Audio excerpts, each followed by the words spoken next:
Tucker Carlson has been in the headlines a lot recently, more than might seem acceptable for a news journalist. But is the Fox News host really the menace to the media that his Democratic detractors proclaim him to be? Perhaps the best way to describe Tucker Carlson's careening career at the moment is with a borrowed quote from A Tale of Two Cities. It was the best of times, it was the worst of times, it was the age of wisdom, it was the age of foolishness. Although the Fox News personality is at the top of his game, never before has his career looked more precarious than right now. Last month, as the COVID pandemic was keeping the US under tight wraps and the streets were exploding amid peaceful Black Lives Matter protests, Tucker Carlson Tonight was the highest-rated cable news show in the country. This special honor, however, was marred by scandal and, some would argue, the fake outrage and hypersensitivities of social justice warriors. Carlson attracted the wrath of his detractors for daring to say that the rioting and looting that broke out during the BLM protests was definitely not about Black lives. He went on to argue that it was critical to tell the truth when confronted by the mob, otherwise they will crush you. Regardless of what one may think of those comments, and for the record, many black people agreed with him, the point is that Carlson's remarks deviated 180 degrees from the position of the mainstream media and the establishment. As punishment for merely expressing constitutionally protected views shared by millions of other Americans, many of Carlson's corporate sponsors resorted to what could be called institutional censorship, pulling their crucial advertising from his show. Yet who will freeze funding of the establishment and legacy media for downplaying the severity of the BLM and Antifa violence to such a degree that the takeover of 6 blocks in Seattle was described by the Democratic mayor of that once fair city as just another chapter in the summer of love? Funny, that harmless love in which has spread like wildfire to Portland, Oregon, has evoked so much illicit passion that it has forced Trump to send in federal forces to quell the orgy of wanton naughtiness. Eat your heart out, Woodstock. In another rebellious act of dissenting that is unacceptable journalism, Carlson laid out the Democratic Party's devious plan for getting their feeble-minded presidential nominee, Joe Biden, into the White House. Keep the American people in a state of pain and suffering for as long as humanly possible because unhappy people want change. Every ominous headline about the state of the country makes it more likely that Donald Trump will lose his job, Carlson told his estimated 4 million viewers. The Democrats have a strong incentive, therefore, to inflict as much pain as they can, and that's what they're doing. He then went on to explain how Democratic governors ratcheted up the unhappiness by banning citizens from visiting their own weekend homes, for example, while in New Jersey people were arrested for going to the beach.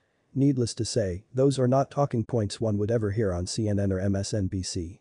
Indeed, Tucker Carlson is a one-man information wrecking crew challenging, night after night, the combined efforts of the mainstream media to keep the average American viewer strapped into a form-fitting straitjacket of acceptable opinion. Billions of dollars have been spent purchasing that outfit, and the owners will not relinquish control without a major fight, which usually happens behind the scenes. Therefore, was it any coincidence that, smack in the middle of Carlson's record-smashing ratings, with the US presidential elections quickly approaching, in case it wasn't clear by now, Carlson is a serious Trump supporter, his top writer Blake Neff was forced to resign after it was revealed he had a habit of posting racist and sexist remarks pseudonymously in online chat rooms? Any guesses as to the name of the outfit that undertook that impressive bit of investigative journalism at such a convenient time to bust Neff? If you guessed CNN, you already understand the situation that Carlson is facing. While being popular isn't necessarily a bad thing, especially for the talk show circuit, where ratings are watched like the stock market, it can become extremely problematic in the United States, where the mainstream media is so far left its capital could be San Francisco. In fact, just this week, Carlson told his viewers that the New York Times was planning to reveal his address in an article. Although the Times denied they had plans to reveal such information, the fact that such accusations are flying between major news organizations speaks to the level of hostility and mistrust now rampant across the country. Tucker Carlson is caught in a catch-22 where the public, as well as his myriad competitors and enemies, have become just as interested in his life as the stories he covers night after night. This popularity shines a powerful light on his controversial topics, which, in the most consequential presidential election to come along in many years, explains why he is so loathed.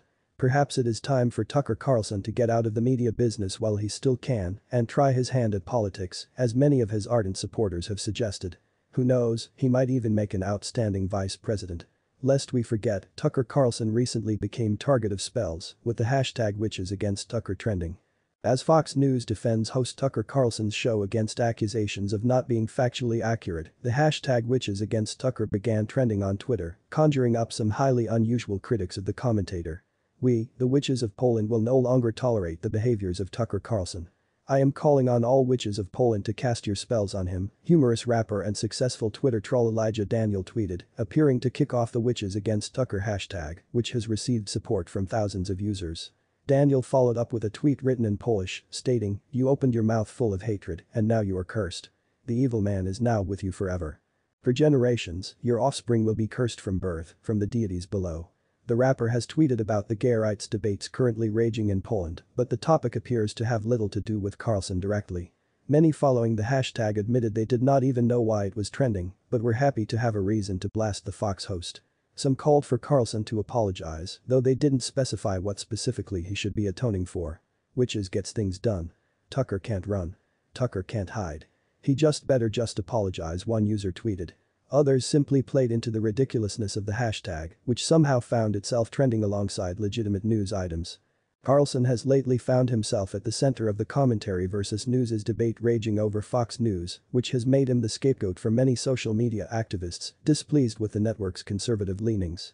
Fox is currently defending itself from a slander lawsuit by Karen McDougal, who claims to have had an affair with Donald Trump and was paid by the National Enquirer's parent company, American Media, not to reveal her story in advance of the 2016 presidential election. In a show in 2018, Carlson accused McDougal and others of trying to extort the president. Aaron Murphy, an attorney with Fox News, has answered the suit by saying Carlson's show is not meant to be a fact-based program. "What we're talking about here is not the front page of the New York Times. It's Tucker Carlson Tonight, which is a commentary show," Murphy said. Advertisers have recently been dropping the show over comments critical of the Black Lives Matter movement. Despite this, Carlson remains the US's most watched cable news host. Even a more bizarre story smelling somewhat criminal has happened recently. Fox News star Tucker Carlson said the New York Times wants to run a story about the location of his new home. By doing so, the paper wants to hurt his family and force his show off the air, he alleged. On his show Tucker Carlson Tonight, the conservative host claimed that the New York Times has been working on a story about where my family and I live. He said that the paper assigned a reporter and a photographer for a piece slated to be published this week. "As a matter of journalism, there is no conceivable justification for a story like that," Carlson said. "So why is the New York Times doing a story on the location of my family's house? Well, you know why, to hurt us, to injure my wife and kids, so that I will shut up and stop disagreeing with them." The New York Times released a brief statement for the US media following the allegations. "While we do not confirm what may or may not publish in future editions, the Times has not and does not plan to expose any residence of Tucker Carlson's, which Carlson was aware of before tonight's broadcast." Carlson told his viewers that he had called the New York Times and told them about the dangers his family could face if their location is revealed. "But they didn't care," he said, alleging that the paper wants to terrorize his family because they want my show off the air. According to Carlson, he and his family were forced to move out of their Washington, D.C. residence after a crowd of loud protesters showed up outside their home in 2018 and vandalized their property. He also said he has been receiving letters with death threats. Fox News has been embroiled in a string of controversies in recent weeks. The writer for Tucker Carlson Tonight, Blake Neff, resigned earlier this month after CNN reported that he was anonymously writing racist and sexist posts on a message board. Fox News and Carlson harshly condemned Neff's actions. On Monday, 2 women sued Fox News, accusing several of its hosts of workplace sexual harassment and misconduct. Former employee Jennifer Eckhart alleged that anchor Ed Henry coerced her into a sexual relationship. The network fired Henry earlier this month after receiving Eckhart's complaint against him. A frequent guest on Fox News shows, Kathy Areu accused Carlson along with his colleagues Sean Hannity and Howard Kurtz of inappropriate behavior. The channel dismissed Areu's claims as false and utterly devoid of any merit. Don't forget to subscribe to the channel, like and share this video.